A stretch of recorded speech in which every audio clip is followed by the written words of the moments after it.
नमस्कार दोस्तों, मैं अजीत कुमार मिश्रा आप सभी का शुद्ध सनातन में एक बार फिर स्वागत करता हूं। दोस्तों, मकर संक्रांति के आप सभी को बहुत बहुत शुभकामनाएं। मकर संक्रांति पे आखिर किसकी पूजा की जाती है? हम किस देवता की उपासना करें जिससे मकर संक्रांति में मिलने वाले लाभ हम लोगों को मिलें और ईश्वर की कृपा हम पर बरसती रहे।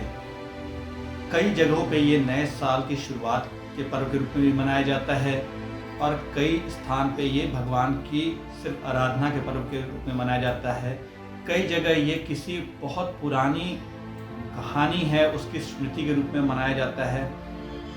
जानते हैं आप दोस्तों कि मकर संक्रांति भारत का संभवतः एकमात्र ऐसा पर्व है जो हमारे देश के अलग अलग राज्यों में, अलग अलग संस्कृतियों में अलग अलग नामों से मनाया जाता है। और हमारे भारत के बारे में ये माना जाता है कि भारत में हर एक 10 कदम पे पानी बदल जाता है, हर कुछ मील दूरी पे हमारी संस्कृति बदल जाती है और हमारी भारत में हज़ारों भाषाएं बोली जाती हैं, अलग अलग मत को मानने वाले लोग रहते हैं। सनातन धर्म में भी ऐसी बात है। सनातन धर्म में भी हम किसी एक देवता की उपासना केवल नहीं करते हैं, अलग अलग संस्कृतियों के अनुसार अलग अलग देवताओं की उपासना की जाती है और कुल मिलाकर के ये एक ऐसा धर्म है जहाँ विविधता में एकता है। और जैसे भारत के बारे में कहा जाता है कि भारत एक ऐसा देश है जहाँ अलग अलग संस्कृति, विविध संस्कृतियाँ एक साथ मिलजुल के रहती हैं, उसी तरह सनातन धर्म में भी ऐसी ही बात है कि सनातन धर्म में अलग अलग संस्कृतियाँ कई पर्वों को मनाती हैं और फिर भी एक साथ रहती हैं, कई मान्यताओं को मानती है फिर भी एक साथ रहती है। तो आज मैं आपको मकर संक्रांति की कुछ ऐसी कथाओं के बारे में बताने जा रहा हूँ जो शायद आपने सुनी भी होंगी और शायद आपके लिए कुछ कथाएं एकदम नई होंगी। मकर संक्रांति से जुड़ी कथाओं को बताने से पहले मैं आपको ये बताने जा रहा हूँ कि ये पर्व जो है पूरे देश के अलग अलग संस्कृतियों में, अलग अलग राज्यों में किन किन नामों से मनाया जाता है। सबसे पहले हम चलते हैं भारत के सबसे पूर्वी भाग में, बंगाल और बांग्लादेश तो पहले एक ही था, बांग्लादेश भारत का ही भाग था। तो बंगाल और बांग्लादेश में मकर संक्रांति को पौष संक्रांति के रूप में मनाया जाता है। उससे थोड़ा ऊपर हम जाते हैं, हम असम जाते हैं तो वहाँ इसे माघ बिहू के रूप में मनाया जाता है। थोड़ा और आगे जाते हैं तो उत्तर पूर्व में त्रिपुरा राज्य में ये हंगराई उत्सव के रूप में मनाया जाता है। और थोड़ा अब हम उत्तर की ओर जाते हैं तो कश्मीर में इसे शिशिर संक्रांति कहते हैं। कश्मीर से थोड़ा नीचे हम उतरते हैं, जम्मू के इलाके में आते हैं तो जम्मू के इलाके में इसे उत्तरायण के नाम से मनाया जाता है। और थोड़ा और नीचे आते हैं पंजाब में इसे हम माघी संक्रांति के रूप में मनाते हैं।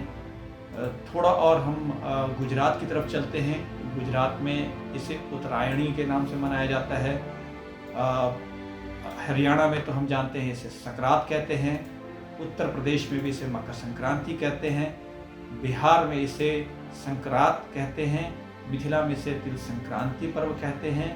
थोड़ा हम और नीचे की तरफ बढ़ते हैं तो जब हम दक्षिण भारत में जाते हैं तो तमिलनाडु में इसे पोंगल कहा जाता है, केरल में ही इसे मकर विलक्की के नाम से भी जाना जाता है, आंध्र प्रदेश में इसे पेंडा पडगु कहते हैं, कर्नाटक में इसे सुब्बी हब्बा कहते हैं। सामान्य रूप से देखें तो पूरे देश में इस पर्व को बहुत ही धूमधाम से मनाया जाता है। ये पर्व आमतौर पे 14 जनवरी के आसपास पड़ता है। अगर हिंदू पंचांग की दृष्टि से देखा जाए तो ये पौष मास की द्वादशी तिथि को पड़ता है। इस दिन ऐसी मान्यता है और वैज्ञानिक सत्य भी है कि सूर्य जो है उत्तरायण हो जाते हैं, अर्थात सूर्य जो है उत्तर की दिशा से परिक्रमण करते हुए पूरब से पश्चिम की तरफ जाते हैं। इस दिन से ऐसा माना जाता है, ऐसे वैज्ञानिक सत्य भी है कि दिन हमारे धीरे धीरे बड़े होने लगते हैं और रातें धीरे धीरे छोटी होने लगती हैं।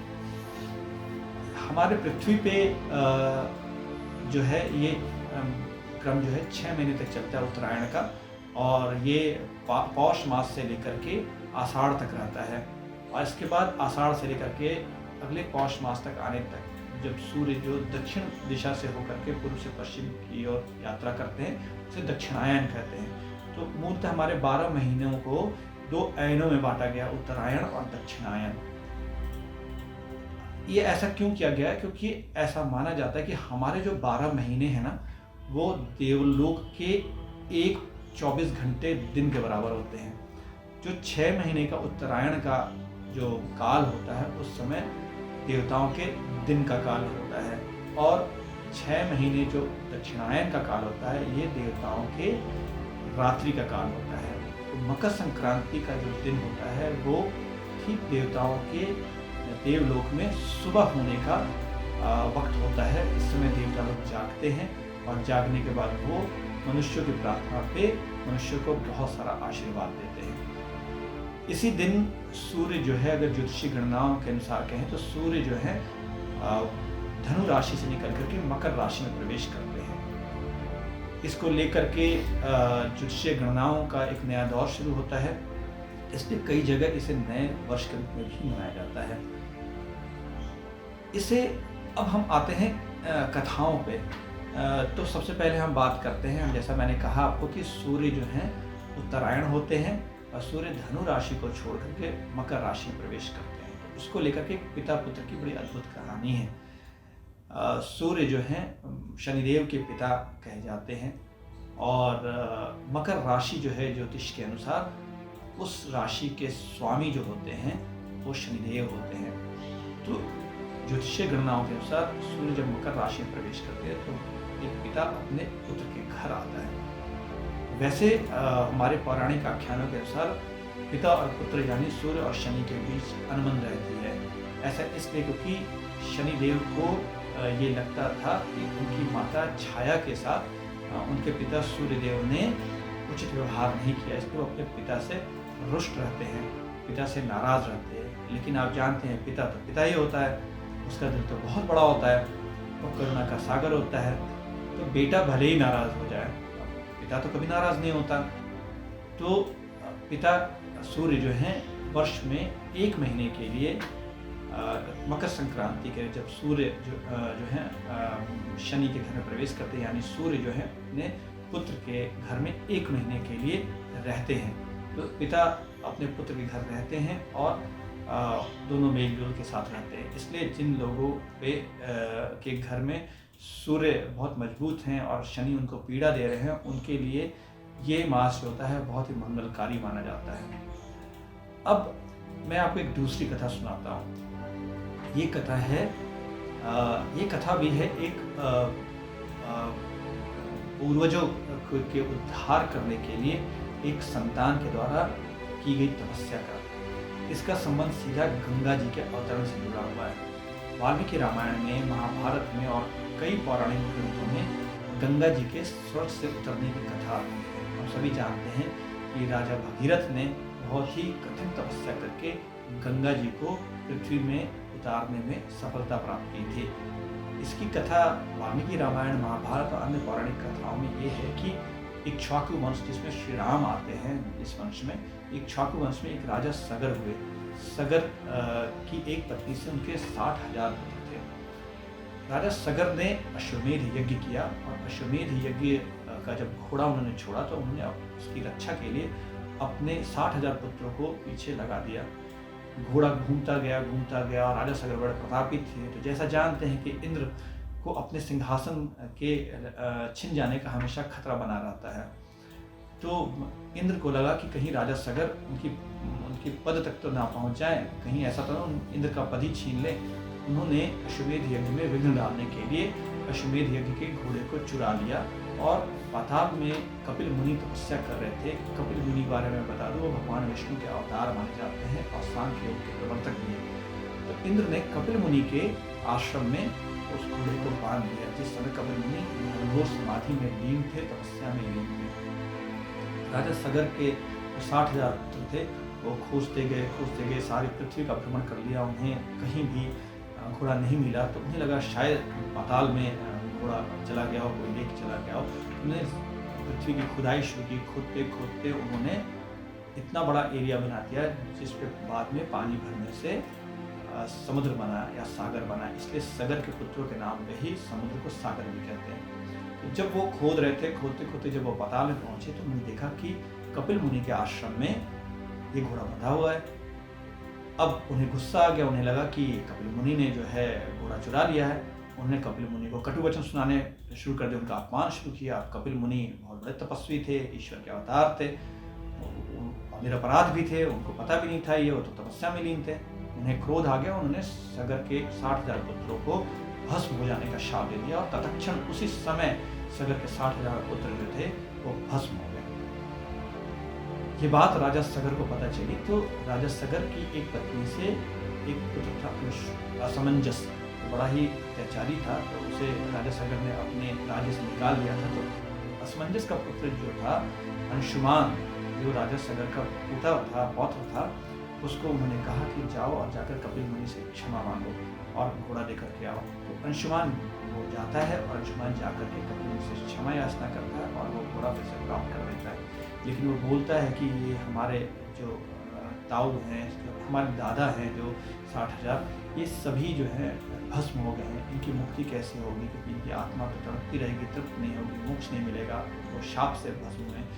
तो इस बात पे कपिल मुनि अंशुमान को कहते कि जब तक गंगा जी को पृथ्वी पर उतारा नहीं जाएगा और गंगा के जल से इन राखों को सिंचित नहीं किया जाएगा, तब तक ये लोग मुक्त नहीं होंगे। तो अंशुमान इसके बाद राजा बने, उन्होंने भी प्रयास किया। इसके बाद बहुत सारे राजा, उन्होंने बहुत प्रयास किया उस वंश में, इक्ष्वाकु वंश में। फिर उसी वंश में राजा भगीरथ हुए। भगीरथ ने बड़ी कठोर तपस्या की और कठोर तपस्या कर गंगा जी को प्रसन्न किया। गंगा जी ने कहा कि ठीक है, आप आगे चलिए, मैं आपके साथ पीछे पीछे आती हूँ। स्वर्ग से गंगा उतरते उतरते वो राजा भगीरथ के साथ पीछे पीछे चलती चलती वो उस स्थान पर पहुँची जिसे आज गंगा सागर कहते हैं, जो आज बंगाल में है।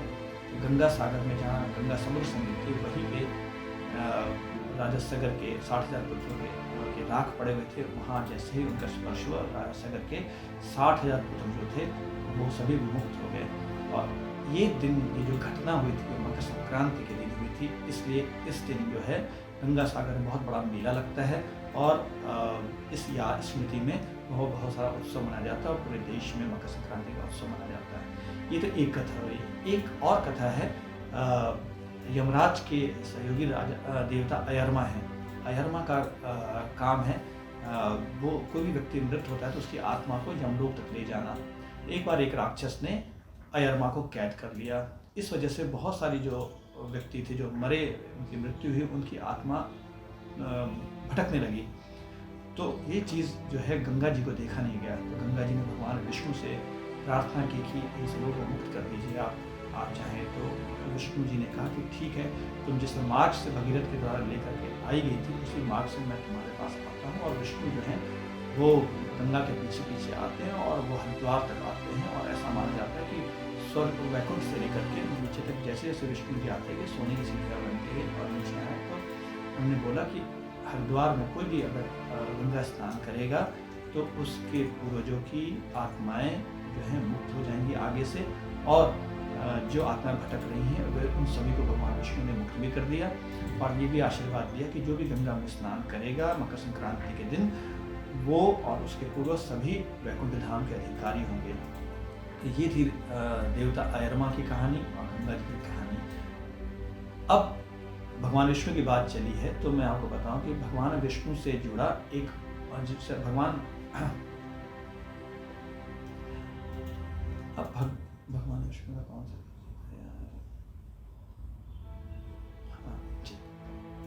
अब भगवान विष्णु की बात चली और मकर संक्रांति की बात चली, तो मैं आपको भगवान विष्णु और मकर संक्रांति से जुड़ी एक और कथा सुनाता हूँ। एक बार राक्षस और असुरों के अत्याचारों से पूरे तीनों लोग कांपने लगे। तब भगवान विष्णु ने सभी राक्षसों का वध कर दिया और उनके मस्तक को मंदार पर्वत के नीचे जाकर दबा दिया। जिस दिन ये युद्ध हुआ था वो मकर संक्रांति का दिन था, इसलिए भगवान विष्णु की उपासना मकर संक्रांति के दिन की जाती है, ताकि जो भी नकारात्मक ऊर्जा है, आसुरी शक्तियाँ हैं, उन सब का अंत हो जाए और पूरे सृष्टि में और हमारे जीवन में सकारात्मक ऊर्जा का संचार हो जाए।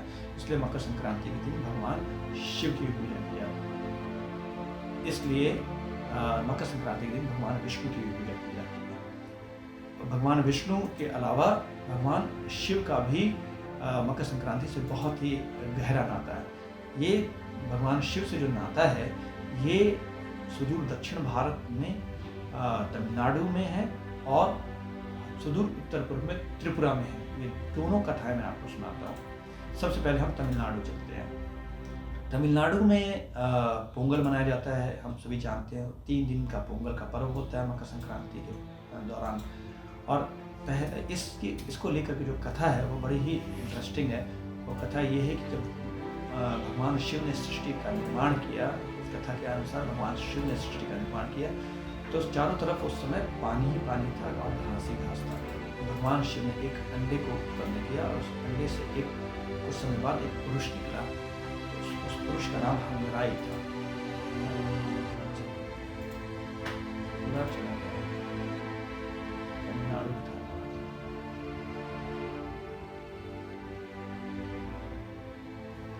अब भगवान विष्णु के बाद मकर संक्रांति का संबंध भगवान शिव से भी बहुत गहरा जुड़ा हुआ है। और ये जो रिश्ता है भगवान शिव का संबंध जो है मकर संक्रांति से, इसको लेकर के भारत में 2 स्थानों पर 2 तरह की कथाएं आती हैं। एक कथा तमिलनाडु से में आती है जो पोंगल पर्व से जुड़ी हुई है, और दूसरी कथा त्रिपुरा सुदूर उत्तर पूर्व में हंगराई उत्सव से जुड़ी हुई है। तो जैसा मैंने बताया आपको कि त्रिपुरा में मकर संक्रांति को हंगराई उत्सव के रूप में मनाया जाता है और तमिलनाडु में मकर संक्रांति को पोंगल के रूप में मनाया जाता है। तो सबसे पहले हम चलते हैं तमिलनाडु, जहाँ पोंगल पर्व मनाया जाता है। पोंगल पर्व को लेकर के बड़ी ही इंटरेस्टिंग कथा भगवान शिव से जुड़ी हुई है। इस कथा के अनुसार एक बार भगवान शिव ने अपने वाहन और अपने भक्त नंदी जी को आदेश दिया कि वो पृथ्वी पे जा करके सभी मनुष्यों को ये कहे कि वो वर्ष में, माफ कीजिएगा, महीने में एक बार भोजन करें और एक बार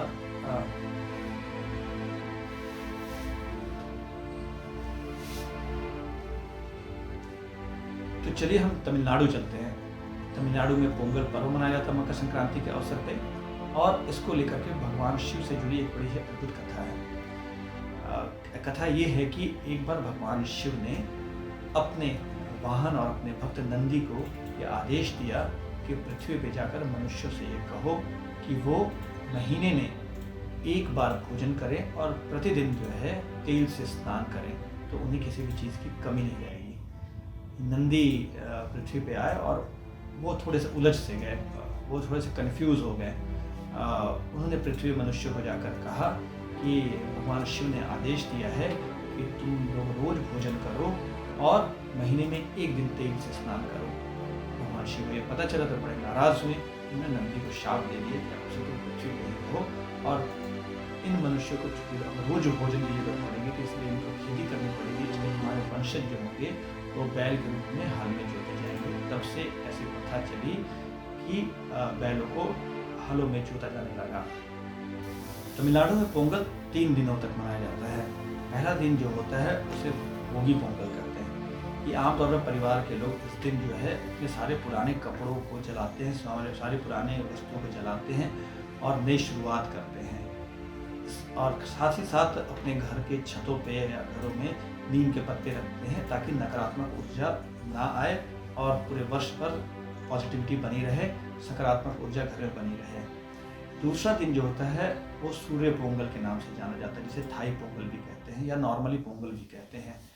इस दिन भगवान सूर्य की आराधना की जाती है। भगवान सूर्य को चावल, दूध और गुड़ से बना हुआ खीर समर्पित किया जाता है और उत्सव मनाया जाता है। तीसरा दिन जो होता है मट्टू पोंगल कहा जाता है। उस दिन बैलों को बहुत सजाया जाता है, बैलों की सेवा की जाती है और उन्हें धन्यवाद कहा जाता है क्योंकि उनकी वजह से खेती होती है। तो ये तमिलनाडु में पोंगल का पर्व जो है बहुत ही धूमधाम से मनाया जाता है। अब हम चलते हैं त्रिपुरा। त्रिपुरा में जैसा मैंने बताया आपको कि भगवान शिव से जुड़ा हुआ एक बड़ा ही अद्भुत आख्यान है, अद्भुत कहानी है, जिसे हमें जानना बड़ा जरूरी है। त्रिपुरा की कथाओं के अनुसार भगवान शिव को वहाँ सिमराई कहते हैं और भगवान शिव ने ही सृष्टि का निर्माण किया है, ऐसे त्रिपुरा की कथाओं के अनुसार पता चलता है। तो कथा यह है कि भगवान सिमराई ने या भगवान शिव ने जब सृष्टि का निर्माण किया तो चारों तरफ पृथ्वी पे घास और पानी की सिवा कुछ भी नहीं था। तब उन्होंने सृष्टि के विस्तार करने के लिए एक अंडे को उत्पन्न किया और उस अंडे के अंदर से कुछ समय के बाद एक पुरुष निकला। उस पुरुष ने जब बाहर देखा तो उसने किसी को मौजूद नहीं पाया। उसे बड़ा ही उदास वो हो गया और वो वापस उस अंडे में चला गया और बंद हो गया वापस। तो ये देखकर भगवान शिव जो है थोड़े से दुखित हुए और दुखित होने के बाद उन्होंने कुछ समय के बाद फिर से एक अंडे को उत्पन्न किया और उस अंडे से कुछ समय के बाद एक और पुरुष निकला और उस पुरुष का नाम जो था सिबुराई था। तो वो बाहर निकला, बड़े ही ताकतवर था वो, और उसने जोर जोर से बोलना शुरू किया कि मैं इस सृष्टि में सबसे पहले आया हूँ, मैं सबसे पहला पुरुष हूँ और मैं पूरी पृथ्वी पर शासन करूँगा। उस समय उस अंडे में सो रहे वो पहला पुरुष था, जिसका नाम मैंने आपको नहीं बताया, उसका नाम हंगराई है। तो वो बाहर निकला और उसने अपना परिचय दिया और कहा कि मैं भी तुम्हारे साथ रहूँगा। तो दोनों भाई जैसा रहने लगे और जो सिबुराई जो है उसको हमेशा ये लगता रहा कि वो पहला पुरुष है, वो बड़ा भाई है और वही पृथ्वी पर शासन करता है। और हंगराई जो था वो बहुत ही विनम्र थे और वो चुपचाप पालन करते रहे, उन्होंने कभी कुछ नहीं कहा। लेकिन चूँकि हंगराई उम्र में बड़े थे, इसलिए जब काफ़ी सालों के बाद दोनों बूढ़े हो गए तो बड़े होने की वजह से उनकी मृत्यु पहले आई। हंगराई जब मृत्युशैया पर लेटे हुए थे तो भगवान शिव या सिमराई वापस आए और उन्होंने बताया कि हंगराई दरअसल बड़ा भाई है और सिमराई तुम छोटे भाई हो। यह सुन करके सिमराई जो है रोने लगा। उसने अपने बड़े भाई हंगराई से बहुत जोरों से माफ़ी मांगी, पैर पकड़े, उसने बोला मेरे से गलती हो गई, मैं हमेशा आपको छोटा भाई समझता रहा और मैंने आपसे बड़ा हमसे व्यवहार किया, कई बार आपको डांटा भी, लेकिन आप मेरे से बड़े थे, तो मेरी बहुत बड़ी गलती, आप मुझे क्षमा कर दीजिए। तो हंगराई वैसे ही बहुत विनम्र थे, उन्होंने बोला कोई बात नहीं, मैंने तुम्हें क्षमा कर दिया, इस बात को अपने मन में कभी मत रखना। इसके बाद हंगराई की मृत्यु हो जाती है। भगवान शिव के आदेश के अनुसार जो सिमराई हैं वो अपने भाई हंगराई का अंतिम संस्कार करते हैं और उनकी अस्थियों को और उनकी से जुड़ी हुई वस्तुओं को नदी में बहा देते हैं। इसी स्मृति की याद में त्रिपुरा में हंगराई उत्सव मनाया जाता है। इस दिन त्रिपुरा के लोग जो हैं नदियों में अपने पूर्वजों या अपने परिवार में किसी के मरने के बाद रखी हुई वस्तुओं को, अस्थियों को नदी में प्रवाहित करते हैं। अब हम चलते हैं केरल में। केरल में भगवान अयप्पा से मकर संक्रांति का बहुत गहरा संबंध है।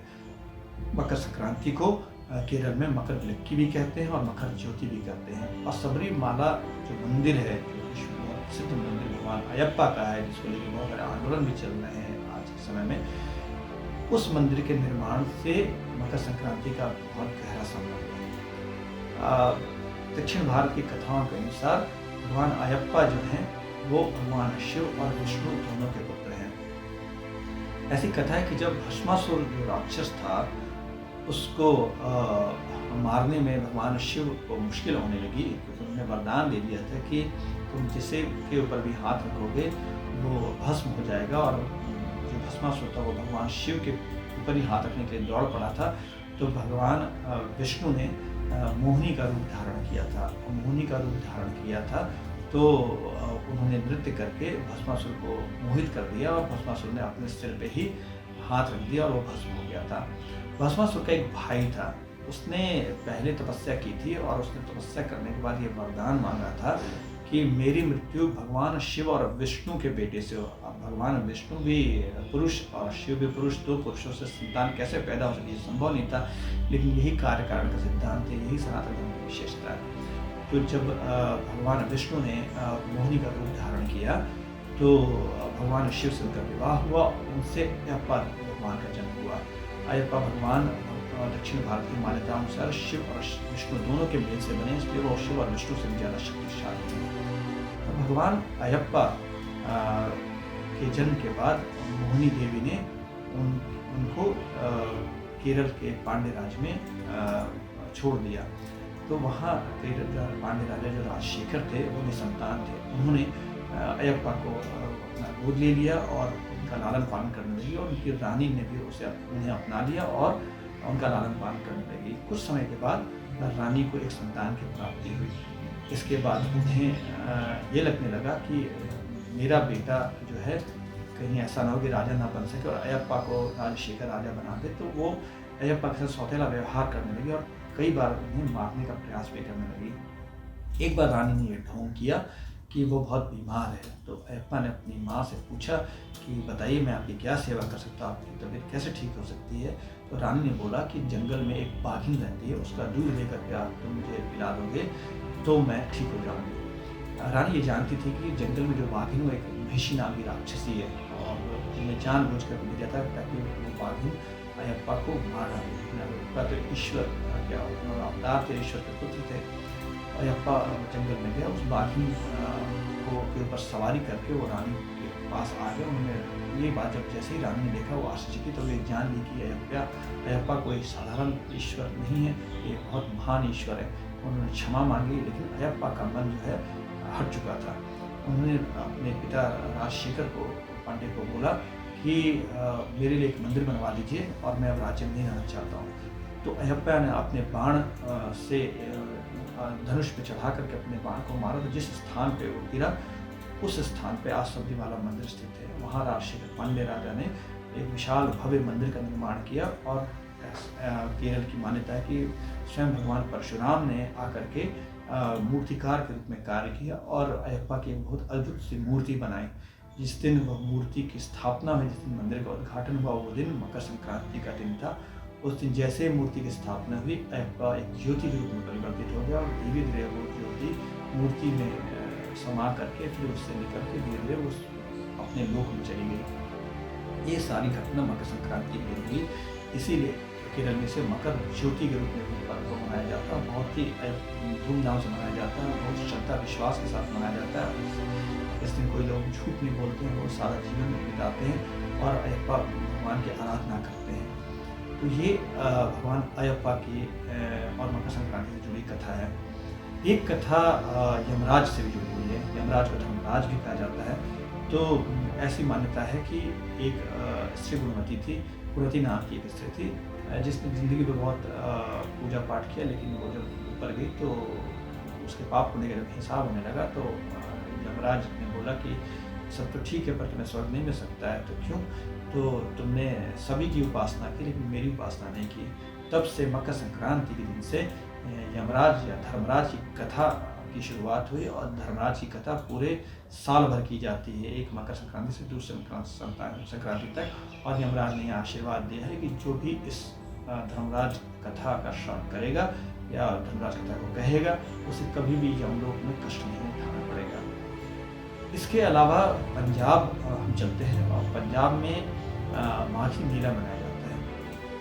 पंजाब में संक्रांत वैसे ही मनाया जाता है जैसे हम सभी मनाते हैं, और वहाँ जो है धूमधाम से मनाते हैं सभी। लेकिन इसके साथ साथ एक बड़ी अद्भुत एक बड़ी घटना कहानी जुड़ी हुई है। 1705 में मुगलों के साथ युद्ध करते समय 10वें गुरु गोबिंद सिंह जी के 40 जो सिख योद्धा थे इस दिन बलिदान हो गए थे, उन्होंने वीर गति प्राप्त की थी। तो ये घटना मुक्तसर में घटी थी। तो मुक्तसर साहिब में आज के दिन उन 40 सिख वीरों की याद में लोग स्नान करते हैं। मुक्तसर साहिब में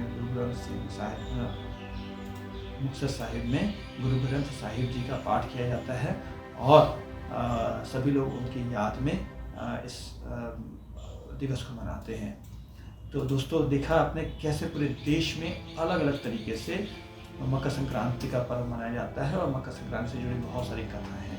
कुछ कथाएं तो आप जानते हैं और ये भी जानते हैं कि मकर संक्रांति के दिन जो है तिल के बने हुए वस्तुएं खाई जाती हैं और गज्जक खाया जाता है। बिहार के गया के जिले में तिलकुट खाया जाता है और चूड़ा दही भी बहुत जगह खाया जाता है। अलग अलग संस्कृतियों में अलग अलग तरीके से खान पान की परंपरा होती है।